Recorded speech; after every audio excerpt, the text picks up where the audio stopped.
আসসালামু আলাইকুম। শুনছেন সংবাদ শিরোনাম। বিজয়নগরে অবৈধ মাটি কাটা নিয়ে সংবাদ প্রকাশের জেরে সাংবাদিকের ওপর হামলার অভিযোগ। এখন শুনবেন বিস্তারিত। ব্রাহ্মণবাড়িয়ার বিজয়নগরের সাংবাদিক রুবেলকে কুপিয়ে জখম করা হয়েছে।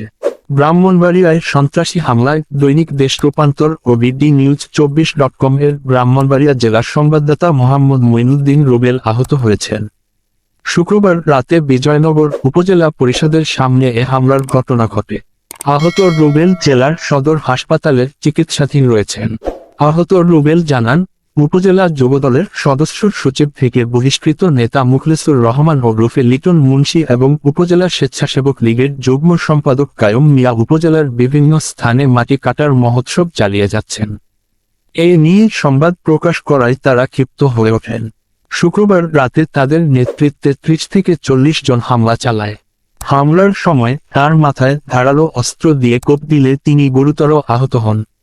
পরে তাকে উদ্ধার করে প্রথমে বিজয়নগর উপজেলা স্বাস্থ্য কমপ্লেক্সে চিকিৎসা শেষে উন্নত চিকিৎসার জন্য জেলা সদর হাসপাতালে ভর্তি করা হয়।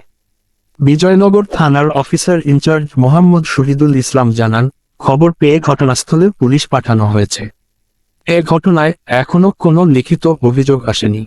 অভিযোগ সাপেক্ষে তদন্ত করে প্রয়োজনীয় ব্যবস্থা গ্রহণ করা হবে।